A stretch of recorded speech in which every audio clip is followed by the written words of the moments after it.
Hello, folks, and welcome back to part 4 of Ed Fest Live here at the Newtown Theatre. Round of applause, everybody! Welcome back.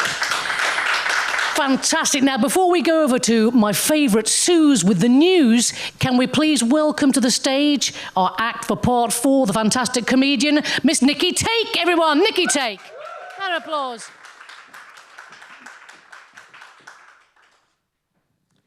Good evening. My name's Nicci. Nicci Take. Miss Nicci Take or Mistake. And I'm not the only mistake when I get on stage. At least 2 of these boys here want to go home with me. That's a mistake. Now they know my boy. One of them usually meets me outside. That's a mistake. So I travel the world, and wherever I am, I go and perform in comedy clubs. And the interesting thing is, all over the world now, comedy club is having, they're all full. There's a kind of real resurgence for live stand-up comedy. And I think it's because they've got the same problem we've got in the UK. Television is shit. All full of American reruns, okay? So you appreciate the irony of comedy clubs being full with people avoiding watching TVs, and then I turn up and they have to watch a TV. That'll be transvestite. If I have to explain every joke, the set's going to be very long.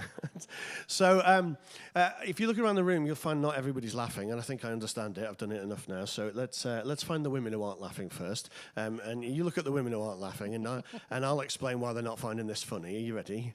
I'm prettier. Oh, you're fucking laughing now, aren't you? Here's what you need to do, ladies. Go down to Harvey Nicks, find the Mac counter, say, I've seen a tranny that looks better than me, do me. Except not in my hometown of Liverpool, because the phrase do me means something completely different, and you might not want to get done. And now find the boys who aren't laughing, not the ones that are sat next to the ugly girls, because they are laughing, just on the inside. And you look at the ones that aren't laughing, they're not laughing for 1 or 2 reasons, okay? Number 1, they either want to be a tranny or they want to fuck a tranny. Either way, they're feeling really uncomfortable with me on stage right now, aren't you, boys? And if you're sat next to a boy and he's not laughing, you need to know, really, don't you? Because let's face it, if he wants to fuck a tranny, you need to leave him. I mean, you can't compete, really, can you? We know what we're doing. But if he wants to be a tranny, that's fucking great. You can go shopping, share accessories, and he's never going to give you any shit for buying shoes, is he? So I have a little thing to help you figure out whether or not your boy wants to be a tranny or fuck a tranny. And here's what it is. We call it You Might Be a Tranny.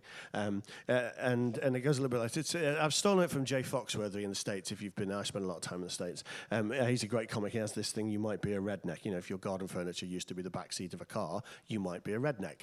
Well, this is you might be a tranny. So if your boy has been away on a business meeting overnight, but taken more than 1 outfit, he might be a tranny. If he packed matching shoes, he is a tranny. Okay, if he's been on holiday for a week and had to take more than 1 case, he might be a tranny. If they had to match, he is a tranny. And if he had to buy a 3rd case to bring the clothes he's brought whilst he's on holiday back, he's not a tranny, he's a fucking drag queen. If he has ever stopped and checked himself out on a mirror, he might be a tranny. If that mirror is in his bedroom, he is a tranny. And if that mirror is in the ladies' toilet in Soho, he's a fucking drag queen. And that's one, and that's that. Then if he has ever dressed or got a compliment from somebody about the way he's dressed, he might be a tranny. If he has ever dressed in order to get a compliment from a complete stranger, then he is a tranny. And if he has ever undressed in order to get a compliment from a complete stranger, he's not a tranny, he's a fucking weirdo. So my agents called me the other day and said that they got me a gig in Dubai, and would I go and perform? And I said, well, under Sharia law, this cross-dressing thing's punishable by death. But I fucking love it, so I said yes on one condition. And the condition is I get a practice gig in Amsterdam. He's like, why do you want to do one in Amsterdam? I said, where else would I go to practice being stoned? But Sharia law's messed up, isn't it? £2 of silicon to my chest and I'm going to hell, but £2 of C4, I'm fucking going to heaven with 72 virgins. Who wants 72 virgins? Give me one girl from Liverpool who knows what she's doing. I'll be happy for eternity. Thank you very much. Yay! Thank you, Nicci. Come and sit down, my lovely. I have you a present. Oh, thank you so much. Just to take you off your script. Oh, TP, not P. Is that the one where you can... It is, yes. You can unwrap it and show it to the audience if you like. Thank you, everyone. It's called a sheepy. Sheepy. I It's called a sheepy. I won't be trying it out right now on stage. We've got, we've got 1,000 that we're bringing to promote the show. And if you come down to Cowgate, you'll find I've got 2 lovely straight boys wearing mini skirts and heels, which are causing a lot of attention. And they're handing out sheepies in order to help promote the show. And then we've got a little thing going on social media. We're asking girls to take photographs of using them. No, you dirty boy. Not for taking a pee. Not for taking a pee, but for something else. So we've got a lovely 65-year-old woman in Grassmount the other day was trying to drink a gin and tonic through it, which was hilarious. We've got a couple of drunk girls who are playing a tune on it. Somebody's icing a cake. And then we've got a case of champagne to give out to the 12 best, a bottle of Clico for the best photographs we get by the end of the Fringe. Wonderful. And it's proper fun. Thank you so much for that. I shall treasure that. I shall take that home and I shall use it. If you need another one, I shall use it later on, my darling. Thank you. That was wonderful. Now, you describe yourself, I've got on here, you describe yourself as a corporate drag queen. Yes, that's my day job. So I'm a management consultant, and I kind of fly around the world teaching people like IBM and HP and big organisations how to make their businesses more competitive by promoting women. Yeah, that's good. That's what we do. And how would you describe what you do? Is it stand-up comedy or satire, would you say? Or so actually the show's kind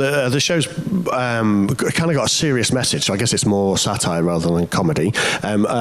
Some of you may know, or if you're in the trans community, you'll definitely know, but in America, in North Carolina, they've passed a law that says, doesn't matter how I present, I have to use the boys' room, because there was a mistake on my birth certificate, and you can't correct it afterwards. We thought about that. And so I have to use the boys' room, and that kind of, that's a bit obnoxious, really. So the show's about taking the piss out of that, and it's funny at the front end, and, then there's a bit of a serious point in the end, and, we kind of move people through the gamut of emotions and hopefully make them think when they walk out. Yeah. That's what it's about. It's called Superb. To Pee or Not to Pee. To Pee or Not to Pee. Which obviously is a rip-off of, Bill. Not Bill Shakespeare. He wants a bathroom bill, so we thought we'd steal that. And it's because as a trans comedian in America, every day I face the modern day tragedy that is the bathroom law. And it's do I risk a fist in the gents or a bullet in the ladies? Double entendre intended. Either way, we're going to take the piss. I'm coming to America. Yeah, think about that. Sounds like great fun.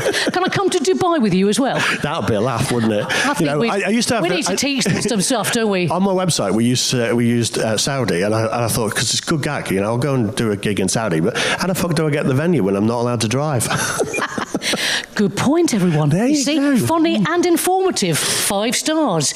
Now, you wrote a book called Pray, which it sounds fascinating. What's that based on? P-R-E-Y. So that was last year's Fringe show. So this year's different. Last year, Pray is about...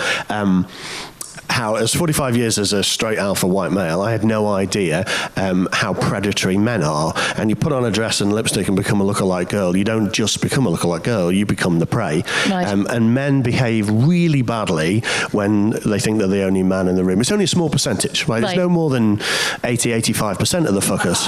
But they do behave really badly, and the book's all about how, that's probably inappropriate in this day and age, and they ought to grow up. Superb. Pray, that's P-R-E-Y. Yes, not A-Y, that's a different joke. That's a different, that's for another show.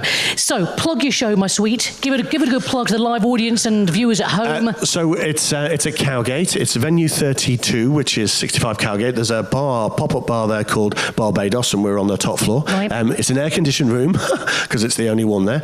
And it's at 5 o'clock every day from now through to the end of the Fringe, with one exception. On the 25th, which is next Thursday, I have to go home because my 16-year-old has got his GCSE results, and I need to stop his mum killing him. Right. And what's your son's name? Right now, Matthew. Matthew. Yeah, I'm sure Good on luck, the 26th, Matthew. bastard. Bastard. Good luck, bastard / Matthew. Thank you to Nicci. Take, everybody. Round of applause. Round of applause, Nicci. Go and see To Pee or Not To Pee. Superb. Now, over to Suze with the news. What have you got for us, Suze? Thank you. Suze with the news with Suze. All I can smell over here is burgers and armpits. So, I don't know why this is always me who has to go after that Mary Mary, you know? Those awful, awful smells just adding to the absolute tragedy that is my life at the moment. Been trolled on Twitter. My cat died. I'm on my last warning for this job. Apparently I'm the most negative news reader that's ever lived. They keep telling me to turn my frown upside down. Right, so today I'm going to do my best to be positive, okay? I'm going to do my best. And I'm going to read some happy stories from the news.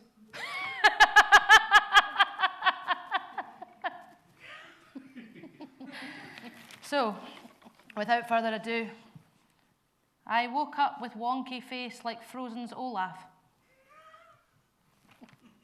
That's not a good start, is it? Right, see what else we've got. Is it prostitution to allow my boss to be my slave?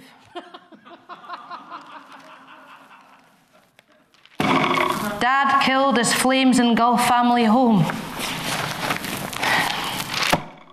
Dainty Doreen is Britain's oldest ballerina at 71. I give up. What else we got? Mary Berry, the original Mary Berry's first words to Paul, the co-presenter, was "nice crack." Honestly, just I'm at the end of that, I think, because I can't even pretend anymore. Thank you, Abby, back to you. Thank you, Suze, with the news.